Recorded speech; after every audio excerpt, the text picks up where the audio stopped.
on fire Christian. I thank God for that. Now, I know some people, you know, on fire Christians, I probably was, some people didn't like that. I turned them off on that, you know. And that's fine. For me, it got me through that. Now, I'm an on fire Christian. I believe in God. I'm believing in God and my dreams and my art and I'm wanting to do this. And then all of a sudden my sister goes through this. Well, this is not happening to me. I am shutting this out.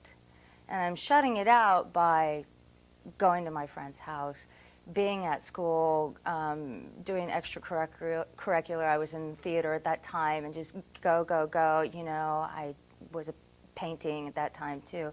Do anything I could just not to be around it, not to know it. And, you know, now when I think about that, oh God, you know, you have regrets and think, why wasn't I there more? Why couldn't I have been there to talk to her more as a sister?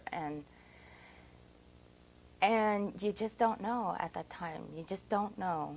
You're just trying to live your life. Your life the best way you can.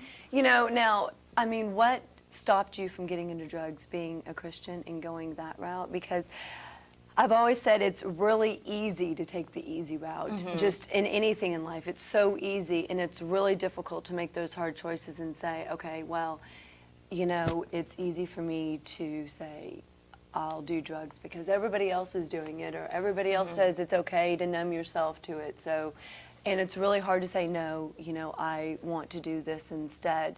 So was it the Christianity or just believing in something else that allowed you to take that route? You know, honestly, I think a lot of it was that this thing that happened to me was so extraordinary about my father. That this happened, that I became this extraordinary person, you know? And I was going to prove to the world that I was going to be this extraordinary person and stay and do everything clean and right and by the book. You know, again, I was strict Catholic. So, you know, I believed in God. I went to church and stuff like that. I was gonna make my life extraordinary. I was gonna do everything by the book. And that's how I got through it. Now, in its own way, no, I didn't take the drugs, but mentally, it screwed with me. You know, I had problems. Now, all of a sudden, you know, I can't do anything wrong or else I'm this imperfect person. Now, all of a sudden, you know, I've got to do everything right. I have all this pressure, you know. So you created these standards for yourself. And you Right. couldn't go outside of these standards, Right. or you were not the good, extraordinary person that Right. you said you were going to be. Yeah. And was it more important that you were letting yourself down, or that you thought maybe you were letting other people down if you weren't this extraordinary person? I think both. Other people and me. I was letting my family down, or the other people around me down. You know, I went through this tragedy. I have to prove that I can get through this, that I'm strong. Mm-hmm. And I am strong. And many people said that. You're really strong. And I'm, for a, you know, 14-year-old or whatever, you know. And yeah, I was able to help other people through that. In the meantime, my insides were just like, dying. Yeah, dying. Who am I? What am I doing? I can't continue like this because my life just, it's, you know. So how did you change if you can't continue like that? What did you do to say, you know what, I have to change, whatever that is? Right. I got to a point where I just got into these deep depressions. And it was like, well, these things happened to me. And I got so close to God, so I thought, but where was God, you know? All of a sudden, you know, these other things are happening to me, and this is happening to me. My mother's having such a hard time, my brother, and it's like we never really, you just don't have the support back then as people do now. Mm-hmm. And so it's like God is your only answer. God is your only answer. But then God wasn't there anymore. So then what happens with that? You know, I was putting the power up here. Mm-hmm. You know, this power is going to lead me around. You know, no. I finally had to realize that, and it took me huge depressions, and just, I packed up my stuff when I was 18. I moved up to LA to follow my passion, which was acting. It was the best thing I ever did. But at the same time, you know, I was so insecure about myself and about the acting and everything like that. It's like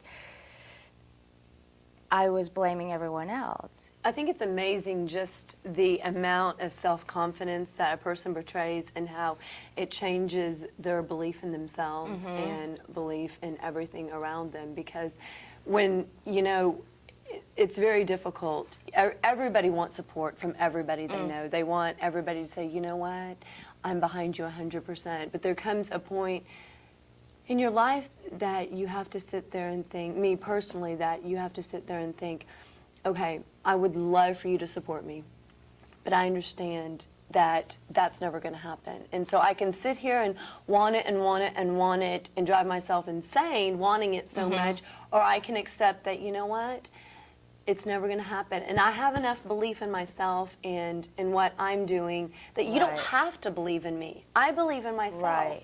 And I think that goes such a long ways because it builds your self-confidence, you walk different, you act different, because you don't need everybody else to justify or to validate what you're doing because you believe in what you're doing. Exactly. And I had none of that. Right. I had none of that. You know, my self-esteem was wrecked, you know. I'm trying to be strong, but I'm not. Right. And so I'm this bad person, and all these bad things happened to me, and woe is me. And Right. I became this victim, this total victim because of what I've been through. And I had to change that, and I knew it. I was bringing other people down. My life was going down. I was having negative things happen to me, going, why is this happening? I got to change it. So then I started reading books. Then I started talking to people, other people, and hearing about their lives and what they've been through. And in LA, there's a lot of variations of things going on up here, because we all pretty much come to LA for dreams and things to happen to us. I just started delving into the books and started learning, and then started finding out about different religions, you know, that maybe not just any one religion is for me. Maybe they all have something to say to me, you know? So I had to find that out and then pick and choose what was right for me, that I believed in everything, you know? And I seriously think that you can do that. I know, you know, religions kind of say, no, you have to stick with this or you'll go to hell, you know? I think whatever you do, which is from your heart, honestly from your heart, and you're not harming anyone else, you cannot go wrong in that decision. Right. Because you're either going to learn from it, or you're not, and you're going to live your life. But I think that there's, I mean, in anything you do that you can learn, it's just, is your mind open enough to take in what it's going to teach you? Right. You know, because a lot of people are very narrow-minded, and it's all about perception and perspective. I mean, if you want to see what it's teaching you, you will. And I mean, like you said, all these negative things were happening to you, but you weren't seeing that maybe they were opening up opportunities for you, or that other thing, doors were opening. Because I mean, you know, I always say, you know, you can be in the same situation with one other person, and you two are going to walk away with it with two totally different perspectives. Absolutely. So it depends how you choose to see it. And it's fascinating how you just said, okay, you know what, I can't live like this. I have to do something to change, and you set out to do it, because a lot of people, I think, would say, okay, I can't live like this, I can't live like this, and never take the steps to actually say, okay, well, how can I change this? Right. And that's a huge step to take.